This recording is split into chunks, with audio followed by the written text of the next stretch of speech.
বাথরুমে কিন্তু জিন শয়তান থাকে। বাথরুমে কি থাকে? বিজ্ঞান এটা প্রমাণ করতে পারে নাই, এগুলো নাসা বিশ্বাস করবে না, কিন্তু আল্লাহর রাসূল যেহেতু বলেছেন আমরা বিশ্বাস করব। বিজ্ঞান কি সব আবিষ্কার করতে পেরেছে? বিজ্ঞান কি সব আবিষ্কার করতে পেরেছে? বিজ্ঞানের আবিষ্কার কত পার্সেন্ট? এই মহাবিশ্বের 1%ও না। মহাবিশ্বের 1%ও না। আমাদের দেহের মধ্যেই যে রুহটা আছে, এই রুহটার কি কোনো ব্যাখ্যা করতে পারা গেছে? রুহটা কেমন, কঠিন না তরল না বায়বীয়, ব্যাখ্যা করা গেছে? ইয়াসআলুনাকা আনির রূহ কুলির রূহু মিন আমরি রাব্বি ওয়া মা উতীতুম মিনাল ইলমি ইল্লা কলিলা। আল্লাহ পাক বলছেন, হে নবী, তারা তোমাকে রূহ সম্পর্কে জিজ্ঞাসা করে, আত্মা সম্পর্কে জিজ্ঞাসা করে, তুমি বলে দাও এটা তোমার রবের আদেশ মাত্র। রবের আদেশে এসেছে, আদেশেই চলে যাবে। আর এ বিষয়ে তোমাদেরকে বেশি জ্ঞান দেয়া হয় নাই।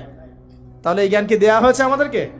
জ্ঞান দেয়া হয় না। আর জ্ঞান কি আমরা নিজেরাই প্রডিউস করি না আল্লাহ পাক জ্ঞান দেন? কোনটা? আল্লাহ পাক কি বলছেন? আল্লামাল ইনসানা মা লাম ইয়ালাম। মানুষকে আল্লাহ পাক সেই জ্ঞান শিক্ষা দিয়েছেন যা মানুষ জানতো না। তার মানে সৃষ্টিগতভাবে আমরা জ্ঞানী ছিলাম না। আদম আলাইহিস সালামকে সৃষ্টি করে আল্লাহ পাক কি করছেন? ওয়া আল্লামা আদামাল আসমা কুল্লাহা। আমি আদমকে সৃষ্টি করে তাকে সমস্ত নাম শিক্ষা দিয়েছি, আল্লাহ পাক বলছেন। তা আদম আলাইহিস সালাম কি সৃষ্টিগতভাবে জ্ঞানী ছিলেন, নাকি আল্লাহ পাক তাকে জ্ঞানী করেছেন? কোনটা? আল্লাহ পাক জ্ঞানী করেছেন। সো জ্ঞান কার পক্ষ থেকে আসে? আল্লাহর পক্ষ থেকে। এটাই হচ্ছে ওয়াকুলিল হাক্কু মির রাব্বিকুম, হক বা সত্য জ্ঞান তোমার রবের পক্ষ থেকে আসে। ফালা তাকুনান্না মিনাল মুমতারিন, তুমি সন্দেহবাদীদের অন্তর্ভুক্ত হয়ো না, আল্লাহ পাক বলছেন। তো বাথরুমে জিন থাকে এটা বিশ্বাস করলাম তো। প্রিয় ভাইয়েরা, যদি আমরা প্রকৃত অর্থেই মন থেকে নামাজ আদায় করতে পারি, নামাজ যদি কবুল হয়, আল্লাহ রাসূল বলছেন নামাজ মানুষকে পাপাচার থেকে দূরে রাখে। আল্লাহ পাকও বলছেন ইন্না সালাত তানহা আনিল ফাহশাই ওয়াল মুনকার, নিশ্চয়ই নামাজ মানুষকে সমস্ত পাপাচার থেকে দূরে রাখবে ইনশাআল্লাহ।